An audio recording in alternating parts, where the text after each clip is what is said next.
Telling our stories is the connective tissue of the collective human experience. The Just Keep Talking podcast delves into the lives and stories of artists. What is the impact of mental health on creativity? What does it mean to be a creative individual? Someone who feels deeply, experiences joy and pain intensely, and navigates the challenges of life through the creative process. With each story shared, we explore the authentic experience of our basic need to be seen, to be heard, and to belong. We're really not so different from one another, nor are we alone. Together, we can inspire, encourage, and enlighten each other to find the true joy and fulfillment that is within ourselves. When we just keep talking, we create the space for gratitude, self-acceptance, and grace in everyday life. In a world filled with divisiveness, fostering inclusivity and connection is a powerful way to make a positive impact. The Just Keep Talking podcast with me, Brother Love, because your story matters. Love is the day turning into the night, the sun going down, the last ray of the light hits the top of the hill, and then it is gone, and it won't come again. Hello and welcome to the Just Keep Talking podcast. My name is Brother Love. I'm your host. Your story matters so much. I love coming week in, week out and sharing stories with artists and creatives and people that I have met along the way in the community here in Nashville, Tennessee and abroad. This week, I am so thrilled to be with Anana Kaye. Hello. Hello. Anana Kaye. Let me read a little bit about you in case you didn't know about yourself, Anana. Anana Kaye is a Georgian American singer-songwriter and multidisciplinary artist based in Nashville, Tennessee. Blending elements of Americana and alternative music, Anana's songs are intimate yet expansive, driven by a husky, arresting vocal style and a deep attention to lyrics. She works in close collaboration with Irakli Gabriel, her longtime creative partner, and a Georgian American musician and producer. Growing up in a culture rich with deep musical traditions, Kaye was profoundly influenced by the storytelling nature of Georgian music. That influence continues to shape her work, particularly in the intricate nature of her arrangements, melodies, and vocal harmonies.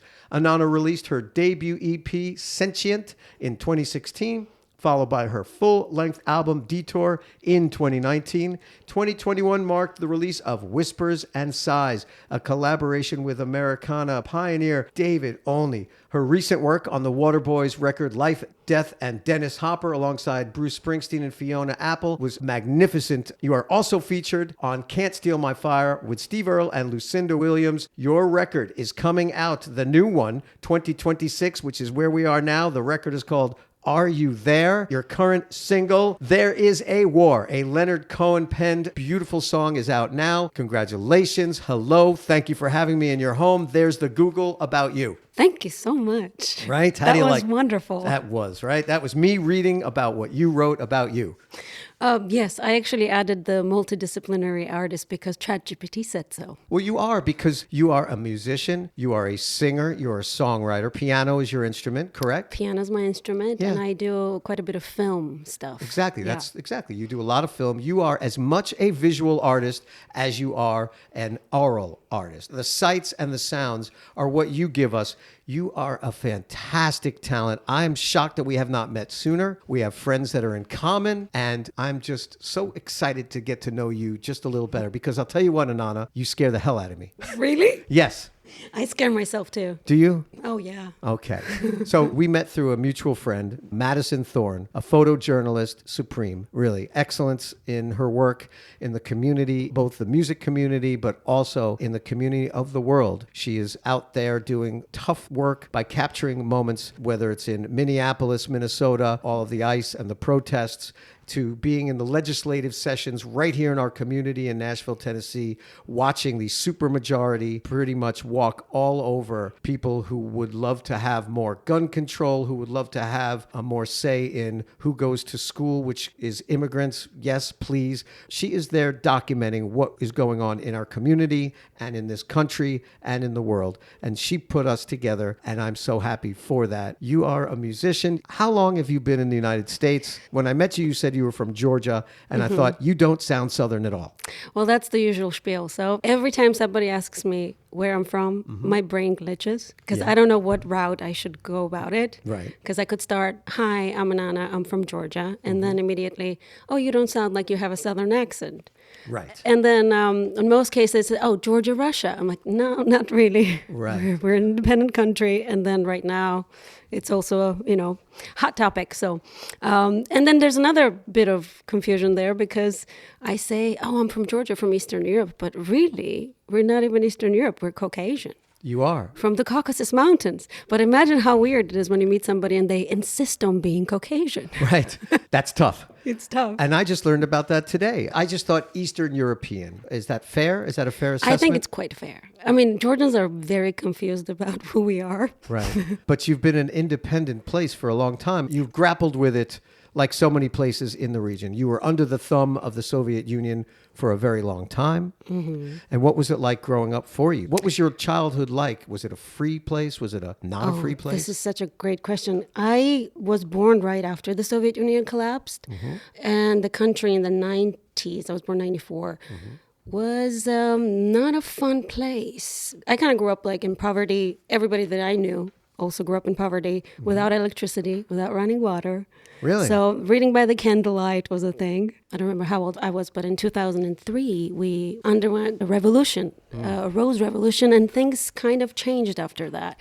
I have lived through some historic times. Yeah. So you understand pain and suffering.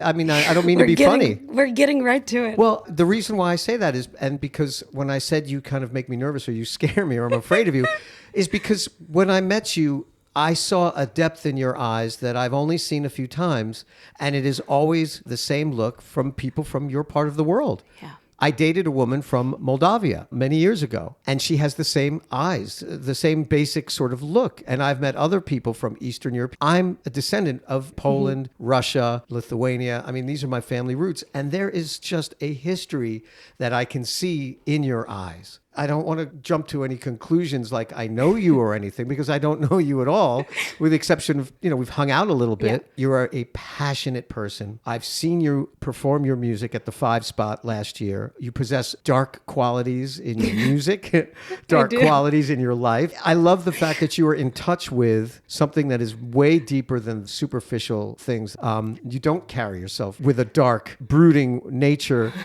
that I think people do carry themselves that way. What is there to be happy about? There's so much suffering on in the world, but you seem to balance that out. Thank you so much for saying that. Yeah. I mean, I place a lot of emphasis on joy. Yeah. Life is joyful as much as it is painful. So that's one thing being Eastern European can teach you. Or maybe I've been Americanized. I don't know. Yeah. Well, how long have you been here now?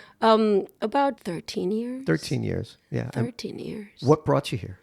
I actually fell in love. Yeah. I moved to the States because I followed love. I met my husband.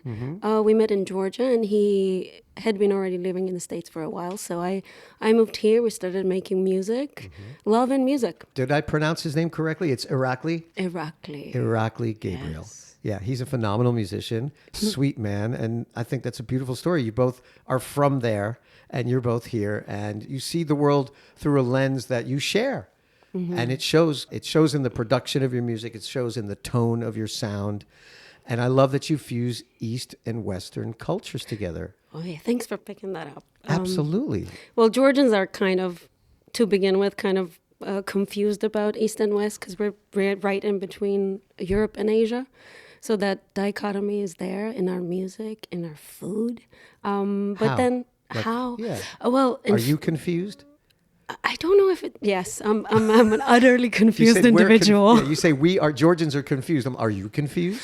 I'm profoundly confused. Okay. About everything, and yet I have moments of clarity in between. Well, that's good. Yeah, we call those albums. Yes. We call them your art and your records. So, what is it to be so confused about when it comes to maybe food and culture and music? I don't know. I think I've really accepted the fact that I'm an immigrant now.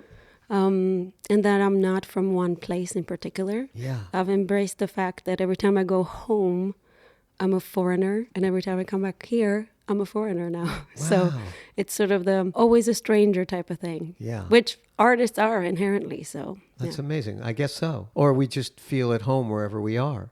Do you ever feel at home wherever you are? Yes. Yeah? I feel at home wherever I am, and I feel just as lost everywhere. That's amazing. And do you write about these things? I do. I'm actually quite nervous. I mean, you don't scare me necessarily, but doing this kind of thing really scares me because I'm quite self-conscious about how I speak. Really? Because of my strange bilingual brain. Mm-hmm. I feel like some people are really good at being bilingual, and I'm not.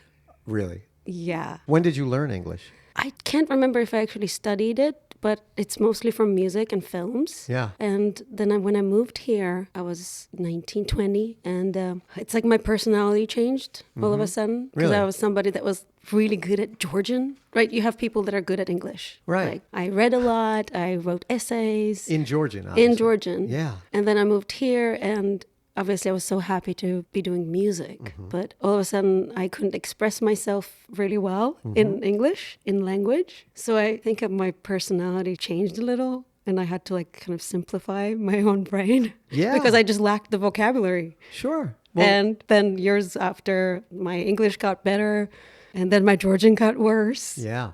And when I go to Georgia, my Georgian gets better, and then I forget English, and I Yeah. come back, and I'm like, I feel like I construct sentences in a weird way.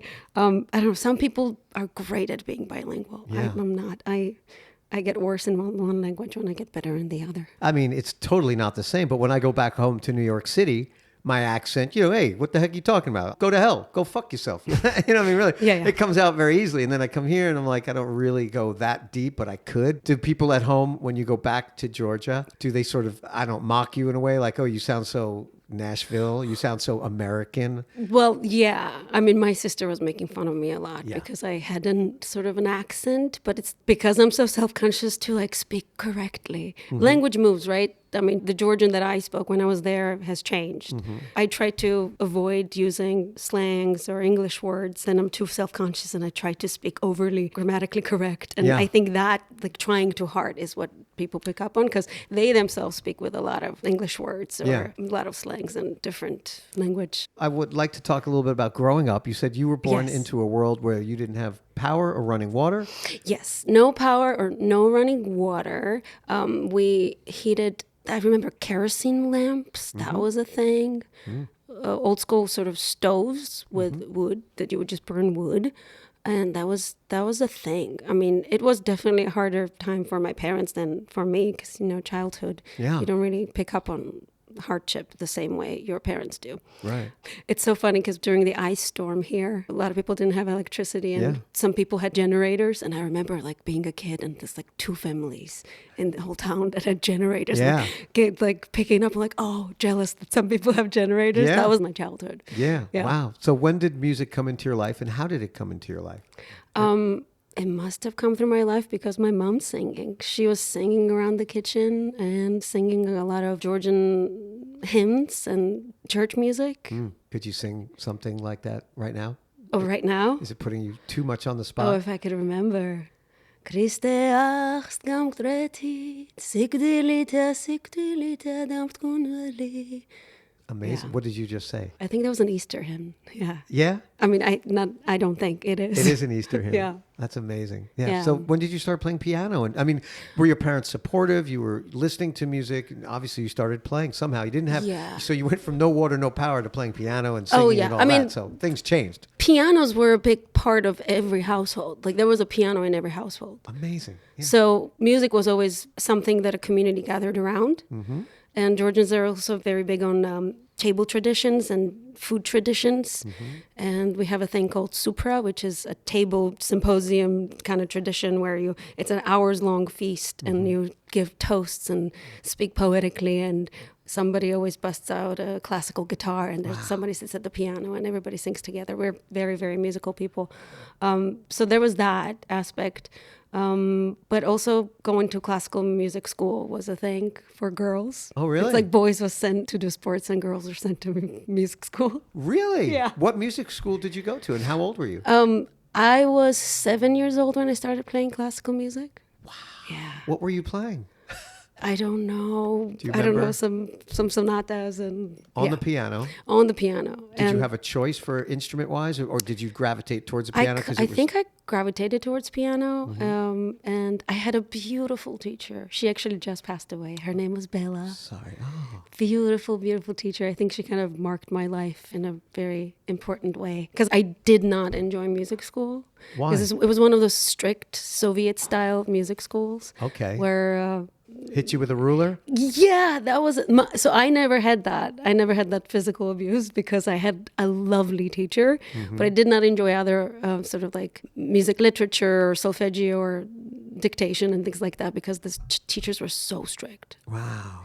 So a couple of years into the school, my piano teacher was like, actually, I'm going to take you under my wing and you just come to my house. Really? Yeah. That's amazing. So she was really cool about it. And she lived in this incredible apartment that had the tallest ceilings. And the family was clearly like old aristocrats Yeah. that have been sort of maybe Soviet times stripped away from a lot of their possessions. So Yeah. all they had is like those couple of pianos and an apartment that looked like a museum. Wow. So I was going there for piano lessons, and I actually grew up in the outskirts of town in those, like, you've seen those Soviet neighborhoods, right, with blocks, the Soviet blocks that were built in a fast manner Yeah. in the 70s or something like Yeah. that. I don't know exactly when they were built. Very but cold. Very cold. Something I wanted to escape from my entire life. Yeah. The Soviet ghettos. And then I would go to her apartment, this incredible old, in the old part of town. And What town, what city is this? it's the capital. It's Tbilisi. Yeah. Tbilisi? Tbilisi, yes. Tbilisi. Yeah, I pronounce it. I watched. You got it, yeah. Thank you. Well, I spelled it out because I typed it out today. Yeah. And I realized I've been saying it. I probably only said it once in my life, but I thought it was Tbilisi, but it's Tbilisi. Tbilisi. It's hard because there's no vowel between t and b. Tbilisi. Tbilisi. Oh, okay. Tbilisi. Yeah. Yeah, you say it like an Italian. Tbilisi. Tbilisi. Hey, pass Yeah. the pizza. That's just incredible. So you Yeah. took to it. You were learning classical music. So were Classical you music. playing sonatas? You were playing classical music by the age of 7, 8, 9, 10? Yeah. So because I kind of cheated my way through the whole music school, didn't show up to any other lessons because my teacher was very respected at that school. So like what she said kind of went. So we would just work on pieces and just show up at the recital. So I never really spent that much time at the school. I spent most of the time at her apartment, which was incredible. She was this magical being. She was very short, probably like 5 feet, and had long jet black hair, really, really long hair, and really, really long nails. And she always wore this, it's like she wanted to put an effort in how she looked. She would put this long velvet robes, Dramatic. very dramatic. Very And she dramatic. had this beautiful beauty mark on her face. And she was Really? this most fabulous woman ever. Wow. And the sweetest disposition, she was amazing. How long did you spend with her? Like how many years? 6 years. 6 years. 6 years. From when you were 7, 8, 9, 10, 11, 12, till you're 13 or Look so? at us do math. I know. Some drummer I am, counting with my fingers. What do you think your life would have looked like if you didn't have that time with her? Who do you think you would be? I think I would have been a musician no matter what, because I've always wanted to sing. It's not like classical music really set me off to a path to be a musician, to be honest, because I did not want to touch piano after I graduated. Really? Like, did not want to touch piano.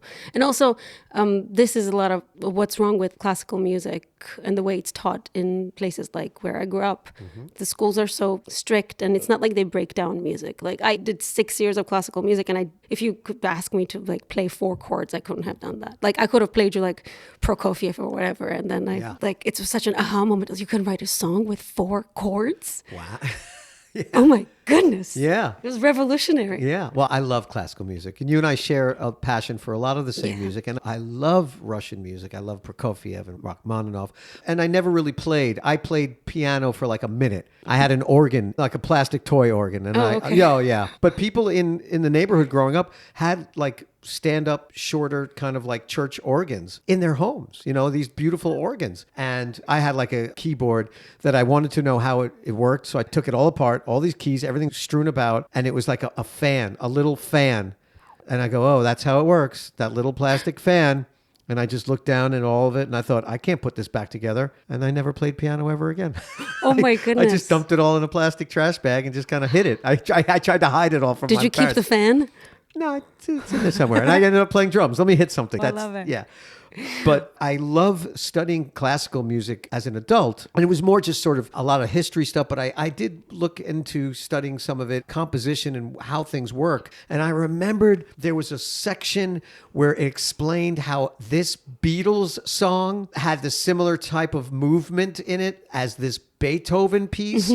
And when I saw the correlation between, something that was hundreds of years ago and something in pop culture as the Beatles, that blew my mind in that it's all related. Like it was a move. It was something with a passing chord. It was something where like something moved to something else, and that was it. But it was like, this is how Beethoven did that. And this is how the Beatles did the exact same thing. And I thought, wow, it's all related. And I love that. And it's all just so beautiful. I love that. Every time I go to Nashville Symphony here, Yes. to the classical music series, I now listen to classical music as a songwriter, and I pick up on those. Oh my goodness, that's a chorus right there. Yes. Or I'll listen to something and I'll hear something and I'll be like, I bet that's where John Williams got that. Of course. For Jaws or Star Wars or something. I bet that's what they were listening to, because there'll be a line that I'll hear that Mozart did. And I'm like, wait a minute, that sounds familiar. Or maybe it's in something new. And I'm just like, wow, I like to see the correlation. I love to see the relation, the connection. That's what this is all about. It is. I was just discussing this specific topic with a friend of mine in Georgia.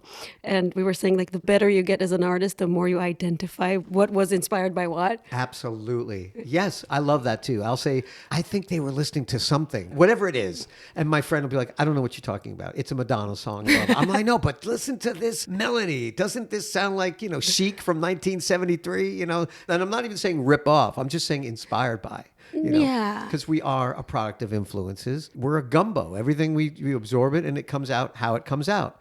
How things come out for you is pretty spectacular and unique. Oh. And I want to talk about the drama. Like you were explaining how your teacher growing up had a flair for the drama and the dramatic. And your music is haunting. Your music is cinematic.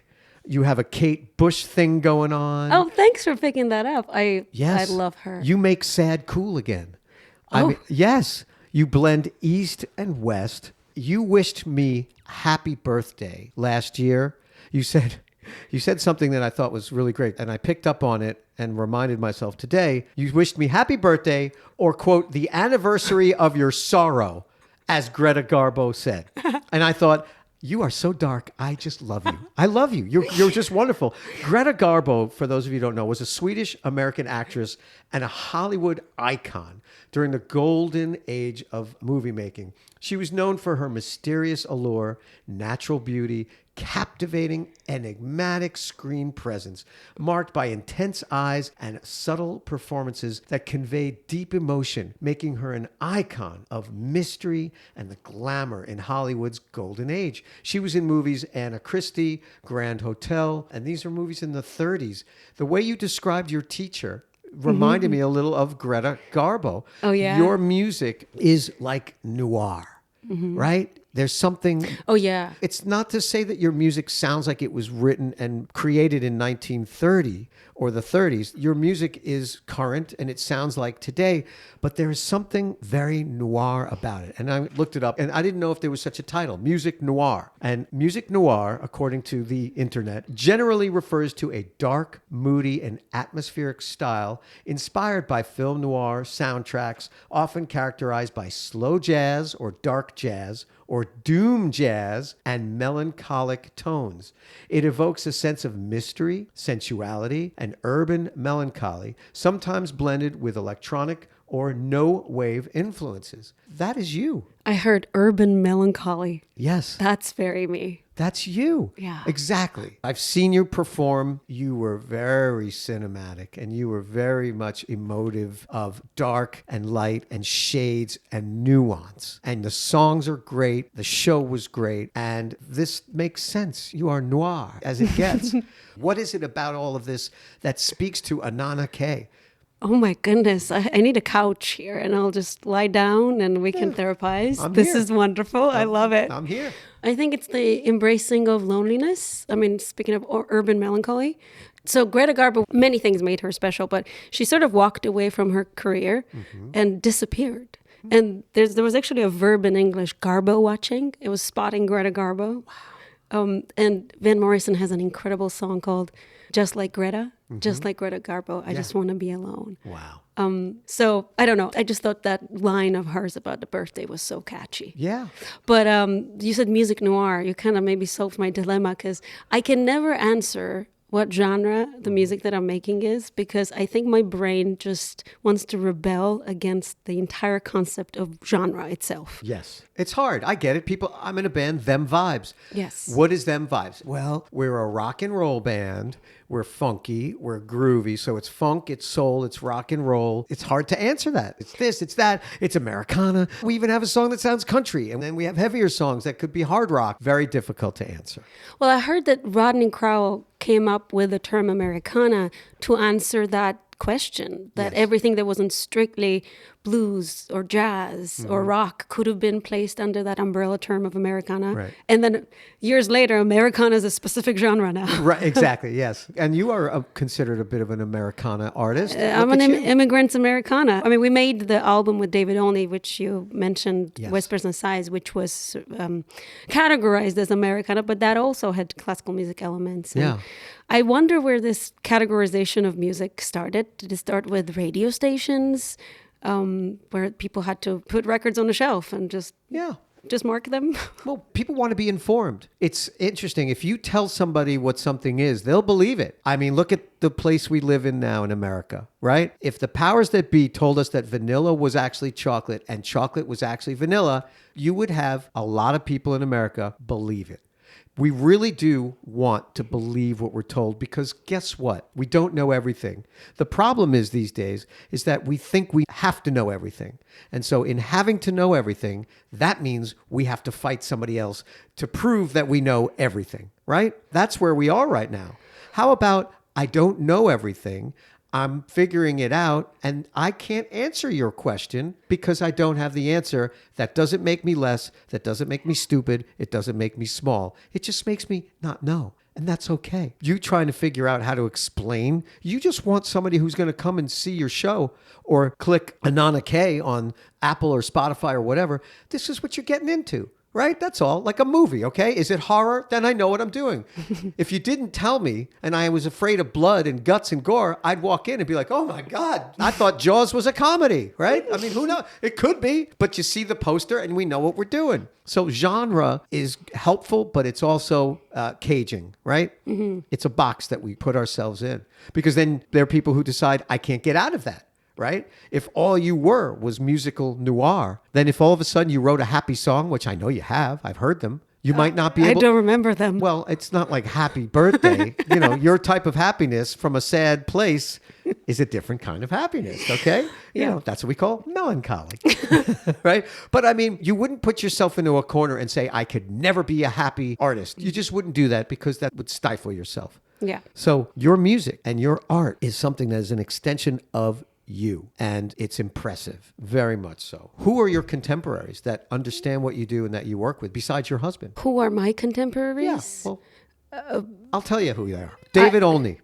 Okay, let's go back to that. So, okay, there we go. Right? David Olney is somebody that you've connected with, you made a record with, and he passed away before that record came out, correct? Yeah, we made the record in 2019. It was fully finished, and it was going to be this duet album that we worked on, which was kind of odd to a lot of people that didn't know me or Rockley, and that David Olney, this revered songwriter and Nashville legend, did an album with who? Exactly. With this young girl who's this Eastern European weirdo. Well, yeah. It was strange. But then he passed away during a performance on stage. And we were in the studio here, not that far away from where we are speaking now. And we were bouncing the mixes and we heard about his passing. And this album that we worked on all of a sudden became his posthumous record. Right. And then there was this whole pressure on how to release it, how to market it, and all these things, which I didn't want to do anything with because, I mean, we had just lost a friend and a mentor. But yeah, I mean, I heard David play when I first moved to town. Right. It was one of the first gigs I ever saw at Vinyl Top. He was playing a song called Love Is, which we actually just covered on this new record. and I was blown away by the songwriting. It's the songs that really speak to me. I just feel like I just understand the entire reality in life in terms of songs. Yeah. And as a songwriter and then personally, did you connect with David Olney in a way that made you feel that you are seen and heard and that you belong in this space? Yeah, it was my first time also co-writing with people. Yeah, That's such a Nashville thing. It's so incredible. It's tough. It's tough if you're not matched with the right person, but it's Yeah. absolutely magical if it is right. Yeah. Because then you're just midwifing ideas and you're birthing a song together. It's just the most incredible thing you can do. It's like having a profound dialogue with somebody. Yeah. We wrote this whole record together, and it was also heavy themes: immigration, war, changing world, things like that. In 2019. In 2019, he Right. passed away in 2020. Yeah. The record came out a year after, and then we were left with this collection of songs that we wrote together but didn't get a chance to record together because of his untimely passing. And coming out of the pandemic, I don't know, how do we record the songs now that David's gone? Yeah. What genre is it going to be? Yes, exactly. Well, I never ask myself that question, but being in a studio, it's a happy place for me, for sure. That's where I'm my happiest. Yeah. On stage and in the studio. I just love producing and creating textures and creating worlds, sonic worlds. It's where my heart is at. Do you hear the world and see the world for a particular song? Yeah, I think so. I mean, what David taught me the most as a songwriter was also writing from a perspective of characters. I mean, that's something he was an absolute master. He was such a master at. I mean, the man had a song that was written from a perspective of an iceberg that sank the Titanic. Perspective of a French prostitute that soldiers took one night's refuge Wouldn't with. the world be just a much more peaceful place if we could just see it from the perspective of the person that's standing across from us, as opposed to being so threatened by the fact that somebody's standing across from us? Yeah, I mean, I feel like artists do that. Yeah, I just want to go back. David Charles Olney. His songs have been covered by Emmylou Harris, Del McCoury, Linda Ronstadt, Steve Earle. The record you both did together is called Whispers and Sighs, and that came out in 2021. And the record that was released after that with stuff that you guys all did together with other artists, is that called Can't Steal My Fire? Yes. And right, and so you worked on that. Steve Earle, Lucinda Williams. You were part of his world. You were part of his orbit. He was at the 30A Music Festival, which happens every January in Florida.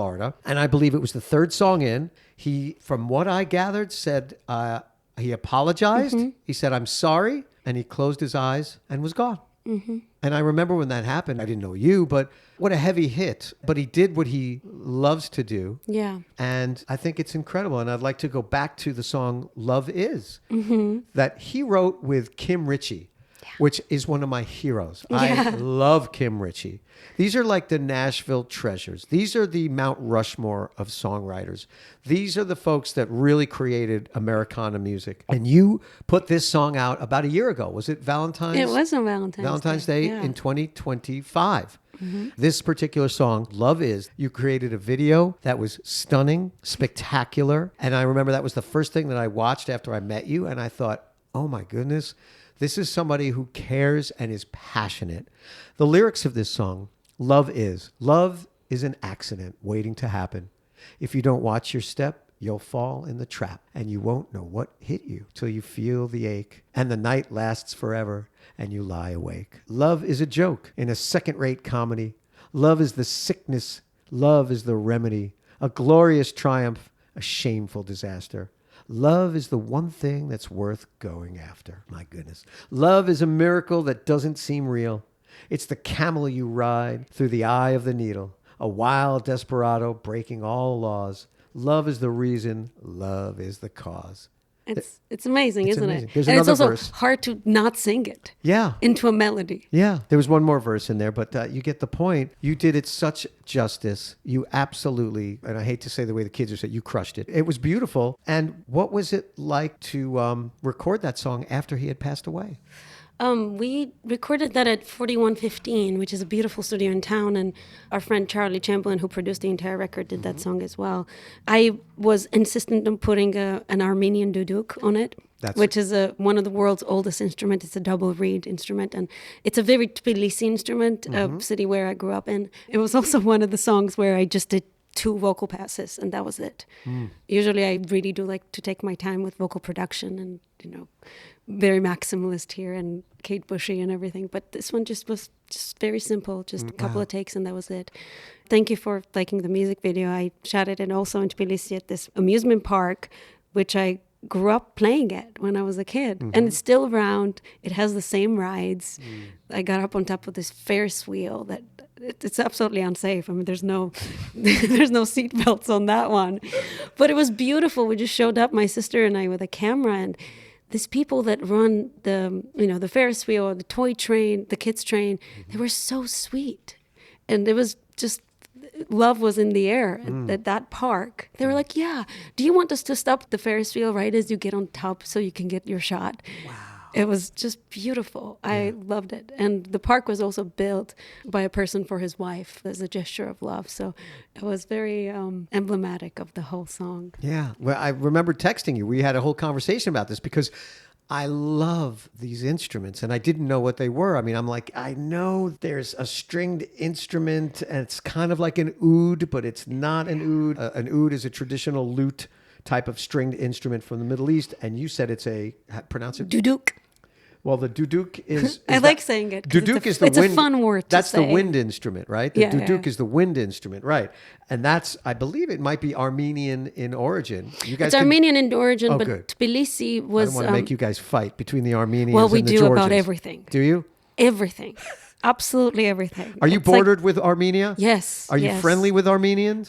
Yes, but it's sort of like a brotherly and sisterly bickering all the time. Different from Turkey and Greece, where they don't really get along very well. No. Yeah, I've learned that lesson. I said, "Hey, you're Turkish, right?" to a Greek, and they almost slit my throat. So Yeah, exactly. vice versa. And we also border Azerbaijan, who is more Turkey friendly, and Armenians and Azerbaijanis do not get along. So there's a lot of trauma in that region. Yeah, there is, but that's what comes through in the music. So you did a song called Love Is. It's teaching me how to feel things with a darkness to it that I can then appreciate the lightness of it, But there's instrumentation here that you chose on this production.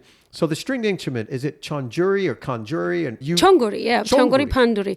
We don't have that on this song. No? Is that a stringed instrument that's not on this We song? have a mandolin on it, but I wrote, it sounded like a sad mandolin. it's sad mandolin. Well, it is a sad mandolin. Okay. So I wasn't far off, but I said, what is this? I was so in love with these instruments. You were educating me on some of these and you were telling me pronounce the Duduk, and... I like saying duduk. I can say duduk. I know, it's wonderful. That is the instrument that is like, I was going to say an old woman that had her life ripped away from her, or a young girl who had her life ripped. It's very female. It feels very female. You're picking up on the feminine aspect. Oh, wow, that's beautiful. I never thought of it that way. It feels like Mary just lost Jesus. And that's the cry that the duduk makes. Wow, that's beautiful. And I love it. I love that. It's a sound I want to be buried in. Exactly. Me too. Yeah. Yeah. So I want to talk about your activism. You live in 2 countries, literally. I mean, you live in America and you're also Georgian, and there's a lot going on in both. What has been going on in Georgia, the short version of it, because you see what's going on here in America, and at the same time, the weight of what is going on in your home country is heavy. So can you tell us a little bit, because we don't know. We're so obsessed with what we're doing, and America has got nothing going on in your part of the world that we need, meaning Georgia itself. Mm-hmm. Russia, yes, there's a lot going on, but apparently you must not have any oil that we want, so we don't care, and I mean that as disgustingly and disgracefully, but what's happening in Georgia? That's hilarious. Don't you guys want some wine? We have some good wine. Well, okay. Come for wine. Yes, in fact, you mentioned that. Georgia being the wine country. Yes, right? okay. Georgia has been inhabited since prehistory, hosting the world's earliest known sites of winemaking, gold mining, and textiles. That's from Wikipedia. I learned a lot about your home country. Textiles sound mysterious. What could that be? Well, it could be the shirt you're wearing. Yeah, Could be the trousers. It could be some sonic textures. It could be, didn't you say that you have a tablecloth that you want to use? I do. That's the textile. That's a textile. Tablecloth is a textile. Right. Yeah, we're an old winemaking country, but apparently nobody cares about that. But what is going on in Georgia that just has you up in arms and has you on the streets? I've seen your posts. Mm-hmm. You visit there once a year, you said. And I saw you marching on the streets. And Yeah. I thought, where is she? What's going on? How come she didn't call me to go march in Nashville? Because we were doing that. You and I went to some marches and we went to some protests with Madison Thorne, our photojournalist friend. And I thought, those flags don't look familiar. Anana did not call me. Oh, she's in Georgia. Yes. I have been trying to go back every year to spend some good chunk of time there to be there for my friends and do as much as I can. But what's going on there? What is going on? Oh, that's such a hard question to answer in a short manner. But in the last couple of years, the demonstrations have followed after a stolen election. We've had an oligarch take over an entire country. He bought himself a country. And we have been on a European path to join the European Union for a really long time. We border Russia. And in 2008, Russia invaded Georgia. I was about 14 years old. So that really shaped me as a person. Yeah. Going through a war as a kid. And since then, things have gotten worse. This democracy that we have worked so hard and so long to build has been sort of taken away from us by the said oligarch, who's a very, he's kind of a freaky person. He's very obsessed with zebras and strange animals. All oligarchs have their niches. Yes. Yeah. Well, Ours is little girls. Yeah, apparently. yeah. Oh my God. Zebras or little girls, who knows? 2 years ago, we had massive elections that were coming up, and it was going to be this deciding thing in our future. A lot of Georgian immigrants traveled to New York to vote. It was incredible. It was 4 blocks of people like lining up. In New York? Yeah, I was standing in line for 5 hours to vote. For a mail-in ballot? In New York, in person. In a lot of person. immigrants traveled to To vote. what, the consulate or something? Yeah, at the consulate, Oh, yeah. wow. At the consulate. That's incredible. That election was stolen. Right. And the regime slowly turning into, not slowly, very fast, in a fast manner, turning into a dictatorship. It declared victory. And about a month later, protests broke out. And as we speak now, we've been protesting for over a year, every single day.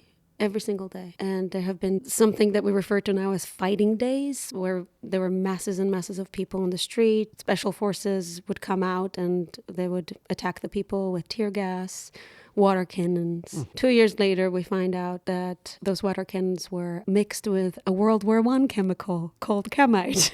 Wow. Yeah, that's a new thing.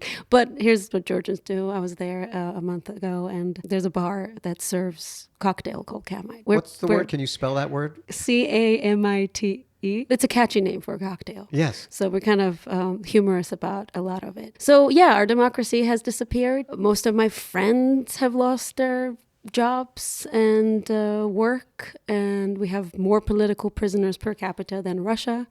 Any non-governmental organizations are targeted, and most of them are being closed down. Artists and journalists on the forefront of all of it. Yeah. A lot of my friends are facing a choice where they either stay and fight or they go in exile. So it's not a pretty picture, but And you're able to freely move back and forth? so far, but I never know. Every time I go back, it's things I never had to think about, like, will they let me in? Will they let me out? Will I get arrested there? Yeah. If I get arrested, what do I do? Are you afraid when you go home to Georgia? I'm less afraid there. When I'm here, it's hard to like look at things from wide lens, and you're looking at internet, and internet's not the most accurate representation of what's happening there. When I'm there, no. I mean, most of my friends are kind of fearless there. Yeah. It's strange. Fear is so strange. Tyranny is weird. Most people do live in fear, but my friends who are at the forefront of the fight, I do think they're fearless. It's just not even entering their brains. The courageous choice is the only choice they're going to choose. Yeah. Do you see a correlation between what's going on there and what's going on here in America? Oh, yeah. It used to be when I first moved here that I would go back home and there would be American problems and Georgian problems. Right. There's no such thing anymore. Everything's the same. Everything's the same. Isn't that something? It's just permeating throughout so many parts of the world. Where do you see it all headed? Do you see the same outcomes for America as in Georgia, or how do you see things? I mean, Wow, that's a great question. you don't have a crystal ball, and nobody I don't. knows what the future is, but what do you feel? This trip was very interesting because I have observed myself thinking as an American, in addition to being, thinking as a Georgian.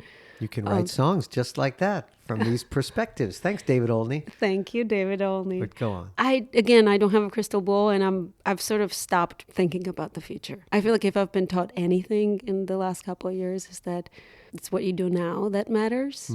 I am personally not a very optimistic person as far as the grand scheme of things go and where things are going politically. Yeah. But I'm a deeply hopeful person. So I don't know how, that's kind of a dichotomy there, but But that sounds like a human being. I guess so, yeah. I mean, I'm a human being. yes, you are. And you live in the present, which really is helpful to move forward, especially being hopeful. Absolutely. This trip was very much shattering of some of my idealism and really facing the facts of things. Yeah. And I think that resilience that a lot of my friends have in the face of tyranny is something to aspire to. Well, I commend you for that. You're not losing your roots. You're not turning your back on your home country. And you have new roots in Nashville, in America, and you're not turning your back on this country. What's your citizen status? What is all that? I became a citizen 3 years ago. Congratulations. It was a big moment. Yes. It was a really big moment. What did it feel like for you? Well, I kind of cannot separate it from the actual ceremony of my citizenship, which was very interesting. It was held in person, like one of the first times after the pandemic. And it was so beautiful. It was at the courthouse in Nashville. There were 64 people being sworn in from 34 different nationalities. Just the diversity of people that were becoming American. And a day later, they could call themselves American. It was ridiculous. That's what's truly great about America for me. Yeah. And also, it's the reminder of how long it takes for some people for this process to, happen. When we were picking up our naturalization document, we were in line, and a woman that was standing in front of me, she was probably in her late 60s, 70s. And the naturalization document has a picture of you when you first entered the States. And her document had a picture from when she was a teenager. Wow. I don't know. For me, it was a beautiful, beautiful ceremony.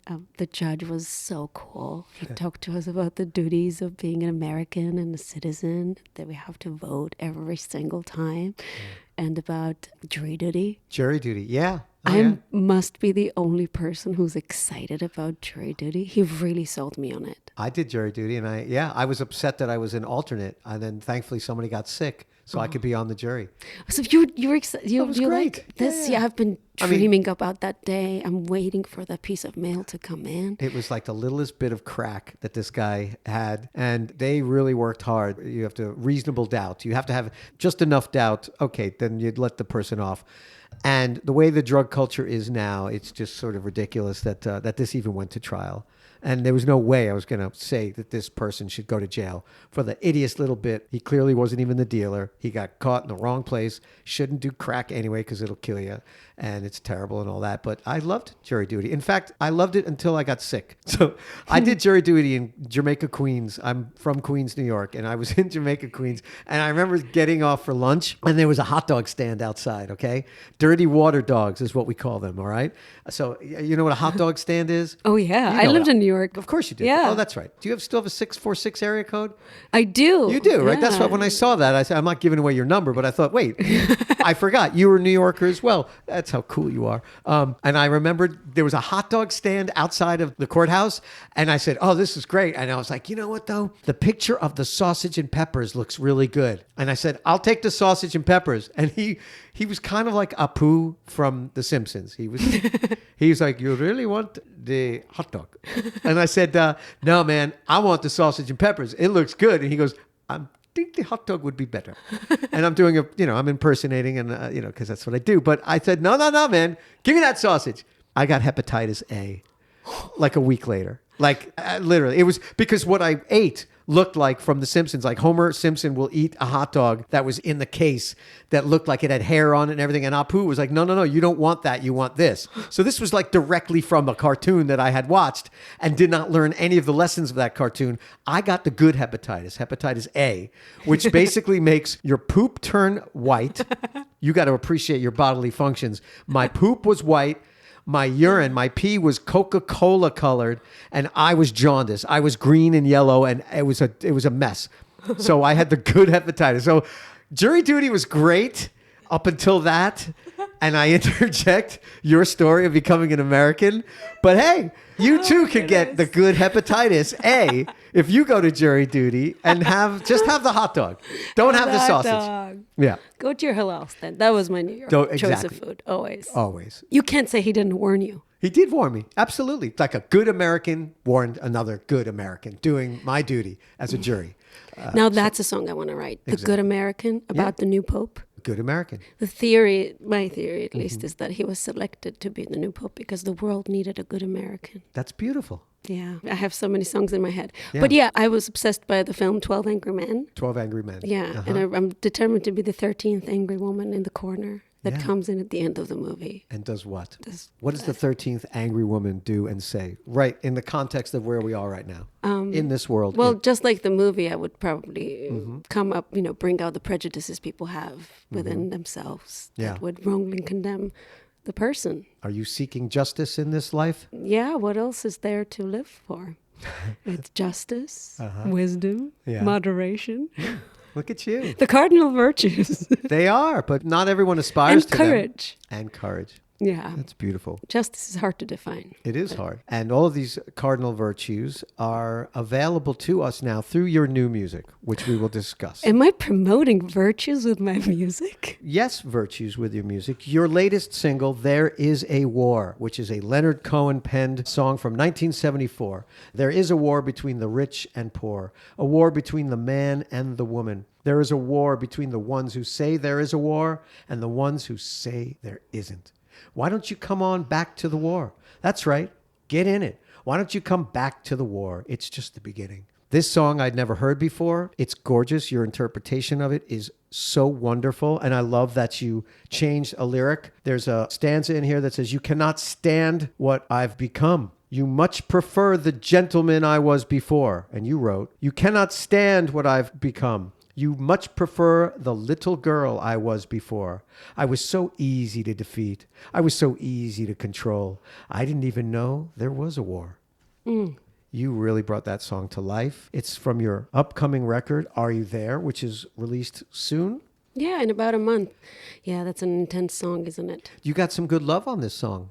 You got some playlisting and all the things, because it's hard. We have to produce records and produce art, and then we have to promote and do all that. Yeah. And that's not easy. It's not easy. I think it's directly opposite to what it is to be an artist. Yes. Because essentially you're just saying, me, please listen to my song. Yeah. But luckily, you are a creative type that has figured out that if I do a little bit of visual art along with the music, that you don't necessarily have to say me. It speaks for itself because we're watching the visual that you imagine. Yeah, thanks for picking up on that. Of course. It's Sound and Vision, one of my favorite Bowie songs. So are you done with the record and it'll be out? It will be out, yes, it Okay. will be. And so we're entering the promotional era, which is a horror for so many artists. I'm sorry about that, but it's a necessary Look evil. at me complaining. Yes, Are You There?, which will be out on Meridian ECR Music Group. Is that the label? Yeah. So what are the plans for the year, the upcoming plans? Gigs, touring, what do you got? Yeah, there's going to be some touring around the album, a lot of music videos, which I'm very excited about. Music videos are so interesting to me because it's like housing the song Yeah. and like going deeper into the world of the song. Yeah. So there's some really interesting music videos for this one that I've shot in Georgia and in the States. And again, it's sort of mixing the two places in one. And There Is a War was an interesting song because I love covering other people's songs and really doing a completely new reinterpretation of them. Yeah. And this one it's a folk song essentially. Yeah. And we really wanted to kind of look at it from a contemporary lens. And There Is a War, and it's like a 2026 warfare version where like war sounds very different. Like I think of drones and all sorts, like that's how I would visually place it. Artists love to think about peace, and wars are not that often sung about. We started recording that when the war in Ukraine broke out, and I just recently found a diary of mine where I was writing, and I'm like, I've never been more confused about what peace is. Because the moment war breaks out, people call for peace. Yeah. Rightfully so. That's what we all want. But you want the just peace. Is peace just the absence of war? And then all of a sudden, like I have friends in Ukraine, and they're so brave, and they're going through this utter loss. And all of a sudden somebody goes on the other side of the world, my goodness, why are people dying? Can't we just stop the war? And then this song, which I loved for a long time, I decided to record it. And it's a really hard song to sing because I never wanted to sing a line that says, "Come on back to the war. It's just beginning." Yeah. It's hard to sing it without it sounding like a slogan. Yeah. And it's actually quite an anti-war song, but it sort of touches on that inherent divisions that we have in society, rich versus poor, woman versus man, odd versus even. Boy, your English is just fine right now. Oh, thank you. The way you I need a described it. concept. If I talk about a concept, it gets better. Well, There's a War is a beautiful song. Your rendition is fabulous. Leonard Cohen wrote that in 1974, and it's apropos right now. I have a speed round of questions. Are you ready? Oh, I love these. What fascinates you, Anana? Puppets. Puppets. I've seen you with puppets with somebody who I have yet to interview, Rosemary Fossey, who I have the most enormous crush on. You both. I'm so fascinated. I love you both. And I mean that. Have you listened to our duets? Yes, of course I have. I listened to the one where you have a puppet and you're the puppet voice and she's singing. I love the two of you together. I adore both of you musically separate. So yes, puppets. I think they're beautiful, You love aren't puppets. they? So I described a little bit of my childhood in the 90s. By some miracle, my mom managed to always take us to puppet theater. Really? And there was this one puppet theater while literally all institutions were ruined and nothing was operating, but a puppet theater was courageously open. What did you love about the puppets? It just brings out the beauty in the world. I love it. And these stories that, I don't know, I guess I don't know that much about American puppet tradition, to be honest. But the stories are beautiful. They're never, and in Georgia at least, they never shy away from the sadness of things. Exactly. I But almost it's- dated a puppeteer once and she was so weird. See, I said puppets fascinate me, not puppeteers. Yeah. I was going to say, the puppet was great. She was a little odd. And I meant weird in a great way. She's an artist. We barely knew each other. We almost went out on a date, but we didn't. It didn't happen. So you're fascinated by puppets. Yeah. That's fantastic. What angers you? What pisses you off, Anana Kaye? I'll tell you what angers me. Oh, how do I start? Being overstimulated with music everywhere. Is that a weird thing to be angered by? No, that's different. The other day I was at a grocery store and I just got angry Why? about the music being played. And it's not like necessarily if other type of music was playing, I would be better. I just don't want to hear music all the time. Right. I Doesn't think matter what it is, right? I think so. I mean, for thousands of years, music was something a community would gather around, right? And that's what folk was. It was around a fire or something. There were working songs and marriage songs and mourning songs and all songs for all sorts of things. And there were pianos and homes and people would play when they would get together. And then recorded music started, which is a magnificent thing. Yeah. But now it's everywhere. It is everywhere. It's music when you call somebody and you're on a waiting line and it's this horrible ringtones. Would it be muzak that you hate more than anything? Muzak? What's that? I guess muzak is sort of like interpretations of music, like stuff you hear on the line, on the phone, in Yeah. the stores. And in fact, these days now, because of performance rights, there are places, bars, restaurants, all sorts of places that are not paying BMI, ASCAP, CSAC, the huge performance rights. So they're turning to AI generated music that sounds like in the style of. So that's almost even worse. I'm like, That's horrible. wow, I'd love to hear, Dream On by Aerosmith here, not Yeah. this version of something that's not Dream On. It's sort of muzak. No, it's not necessarily music. It's the fact that I absolutely adore music. Yeah. And whatever is happening, if there's music being played in a room, my intention will go to music. Yes. Like, I almost cannot have a conversation at a restaurant because I will be listening to music. Got it. That's my number one allegiance in the world. So I revere music and I would like more respect for music itself. Got it. What brings you joy? I love my dogs.